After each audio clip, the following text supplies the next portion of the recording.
Power scaling is a method of measuring strength, typically using feats, accomplishments, or other stats. For example, let's say in a particular comic, there is a measurable feat that we are able to gather about character A. He ran around the sun twice, this place is speed. I'm not a power scaler, bro.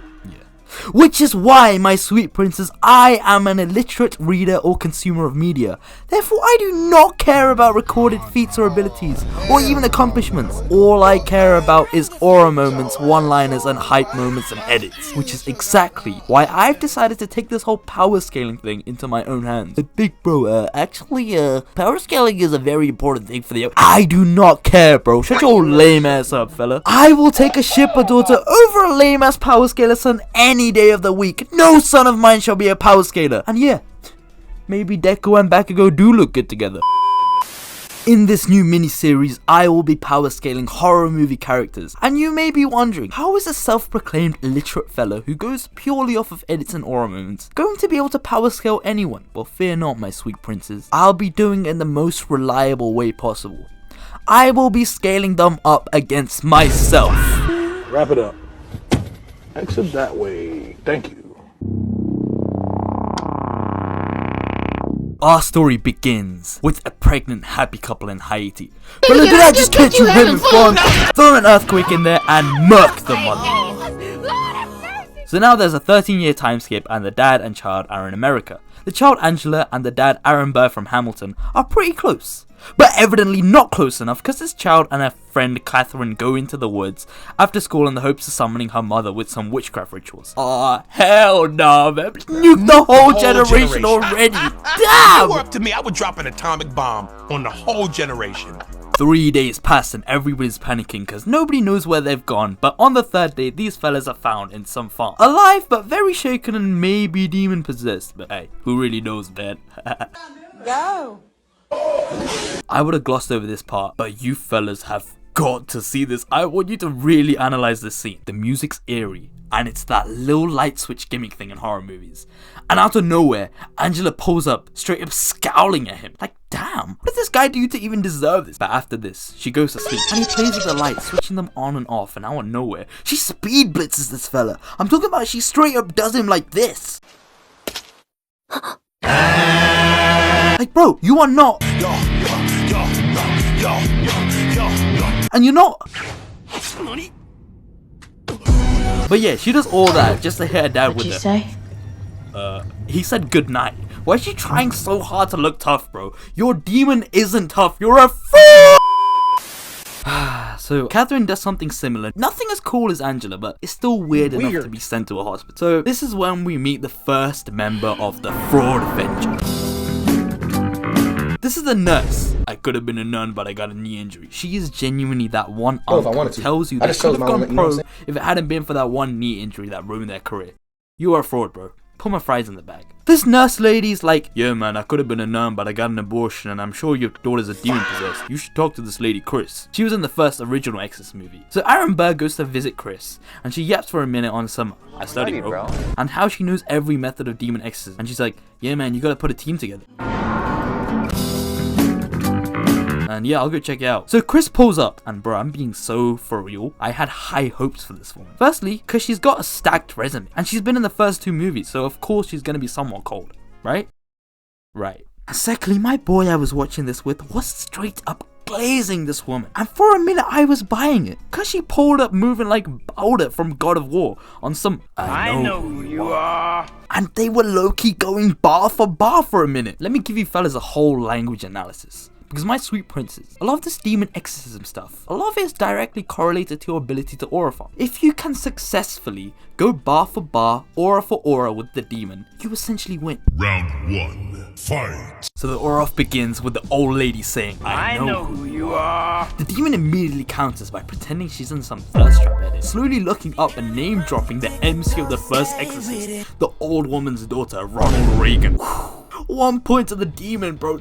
That is excellent rage bait. Because you see Chris immediately lose a little bit of composure. The demon smells her and screams, are you looking for Reagan?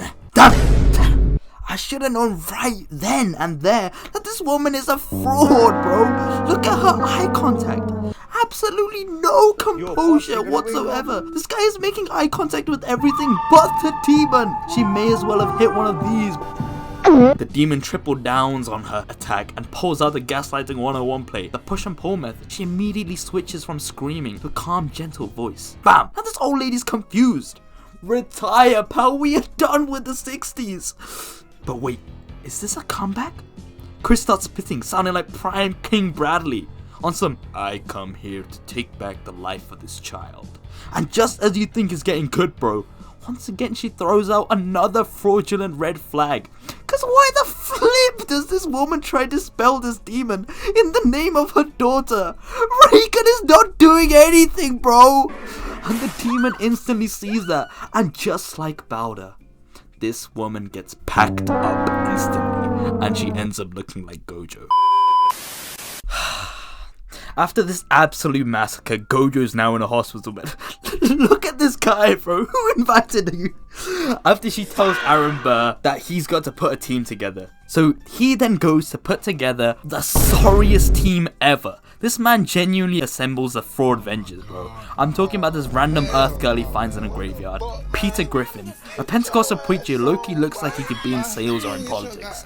The nurse who could have been a nun, who also happens to be his neighbor.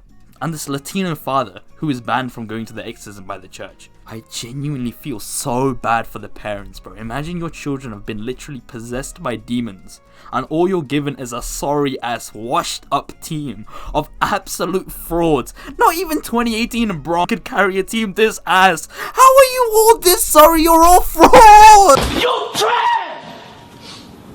You not who? My bad, my bad. So now it's time for the final fight.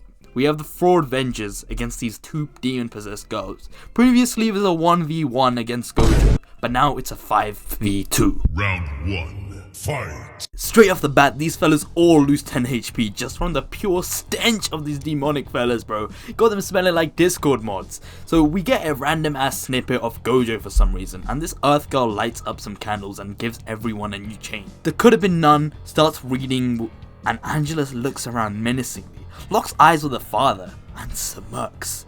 Catherine follows suit. Oh my goodness, we are in for a fight. Angela slowly turns her head to try lock eyes with the fraudulent nurse, and this is exactly why she's a fraud, bro. Absolutely no confidence. She's straight up avoiding eye contact. Her ass is shook. But low-key, the kids start tweaking for a little bit, and for a minute everyone's sort of feeling at ease. It looks like they're winning, but then Angela spits some green substance at her and says, "Tonight you're going to die." And this is when I let out an audible sigh, bro. I'm finished. He is so sorry. Clean shaven guy goes in the Shut up, Mom! Silence from you! Okay. You're cut off from talking! "Demon, your voice must be silent." And to add insult to fraudery, you firstly got this lady throwing her hands up like she's at some Kirk Franklin worship. And you got this mega fraud trying so hard to be involved. Because why does she go, "Listen to my command, I who am a minister of God"? Who are you, bro? You are not part of the team. And she immediately gets fraud checked by these demons because they go, "Whore of God, killer of your child, and she burns in hell." And that's basically all she does for the rest of the fight. She's put out commission orders. And no, this fella isn't safe from the slander either. Who is this guy feeling like? You have contributed nothing this whole time. And before I go after some other guy, right, this scene low-key cracked me up.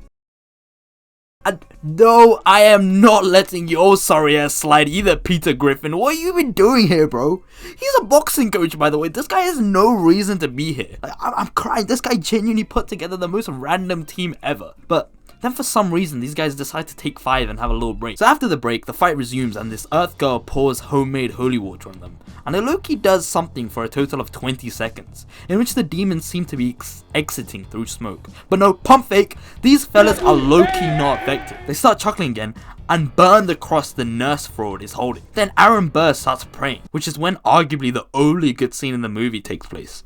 Remember at the start I said the mother gets murked? Well, before dying, the doctors gave Aaron Burr a choice.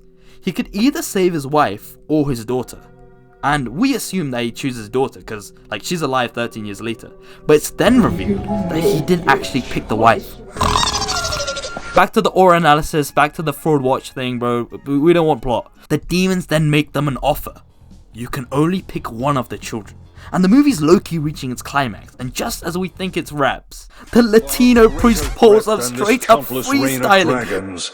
Was this human in the sky? Try to talk them be in my shoes. I'm only just The king felt true fear for the first time.